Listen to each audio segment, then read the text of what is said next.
Welcome, ladies and gentlemen. Subayil here. NuBank is one of the three new companies that made it to Warren Buffett's portfolio in the fourth quarter of 2021. And today we will look at the key competitive advantages, the strategic direction, the growth potential, and the value proposition of NuBank in depth. NuBank went public with one of the biggest IPOs of 2021. It is a Brazilian digital bank that raised $2.6 billion, valuing the company at a staggering $41 billion at its IPO price. That makes it the world's most valuable standalone digital bank. The company does business as NuBank in Brazil, Mexico, and Colombia, and was backed by Berkshire Hathaway's Warren Buffett. So why NuBank is operating in Brazil, Mexico, and Colombia, and what pains does it solve for customers? So the services offered by banks in these countries were not adequate. These countries traditionally had 5 banks that owned 80 to 90% of the market and provided services like investments, lending, credit, and savings. Therefore, a very long time there were really no alternatives for consumers, and they were at the mercy of the same 5 banks. That was a nightmare for consumers since they were paying some of the highest fee in the world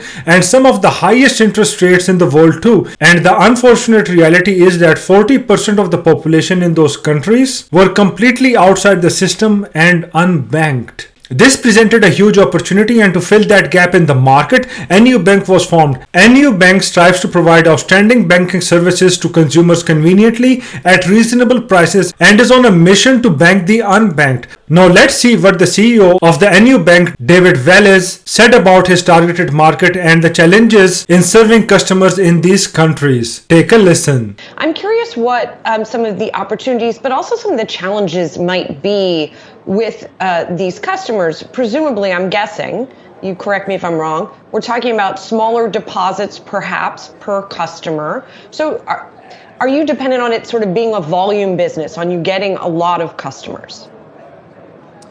Yeah, I mean, scale is important, obviously, to be able to have a lot of efficiency, to then pass that efficiency back to the end consumer via no fees and lower interest rates. So partly what we're trying to do here is scaling with a really, really good product. Culturally, we're a company that is consumer obsessed. We focus very much on that user experience, and consumers become our biggest ambassadors. They do all the branding for us. That translates into a customer acquisition that is one of the lowest CACs that we know of in the world, one of the highest net promoter scores that we know of in the world.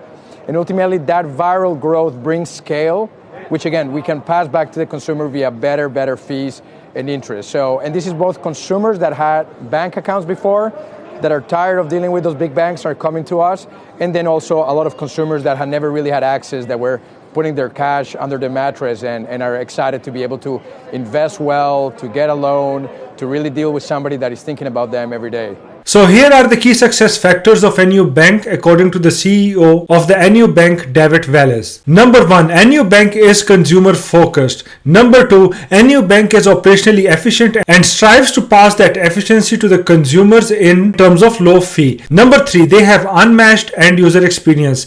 Number 4, their customers love to promote NuBank, and therefore they have the lowest marketing costs in the industry. And these cost savings will be passed on to the consumers too. Number 5, they have the lowest customer acquisition costs in the sector. And as a result of these key factors, they have number 1, the highest net promoter scores in the world. Number 2, ongoing viral growth that is scaling the consumer base exponentially. Number 3, even those consumers who have the bank accounts already are switching to NuBank due to no switching costs and far superior value proposition. Number 4, unbanked people can now make their money work harder, smarter, and in long term via investing, which also happens to be the goal of our channel. Therefore, I believe NuBank is going to create enormous impact. It definitely has the first mover advantages. It will definitely put entry barriers for the new entrants in the market, and its moat or competitive advantage will be very difficult for competitors to breach. And now let's see again what the CEO of the NuBank, David Wallace, said about the key focus areas in future, the cross-border payments and other aspects of the business strategy. Let's take a listen. Where are the areas of focus? Because I think one attractive offering I imagine for your customers is perhaps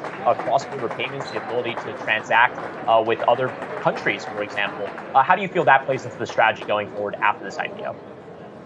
Yeah, so we're still very focusing in Brazil, which is our core market, expanding our entire portfolio. We started with credit card, then we launched a savings, lending, investments. We brought out an investments platform that offer over 400 different investment funds to consumers in Brazil, and we're integrating that to our app. Then with credit, we also have 1.1 million small businesses and micro entrepreneurs, and where we're starting to offer them more and more products. And very recently, we also opened our customer base for third-party financial and non-financial services partners. So, for example, we just added over 10 different e-commerces that can sell their e-commerce goods inside our platform. So for Brazil, we're very focused on that expansion. And then the other vector of growth is new markets where we are in Mexico and in Colombia. In both markets, we started with a credit card first. Both are growing very well. In Mexico, we have just become the largest credit card issuer in the market only about 10 months. So those are the key areas of growth for the next for the next few years. Therefore, according to David Wallace, here are the key achievements of the NuBank in the banking sector so far due to their competitive business strategy. Number one, they have tapped into the growing e-commerce sector.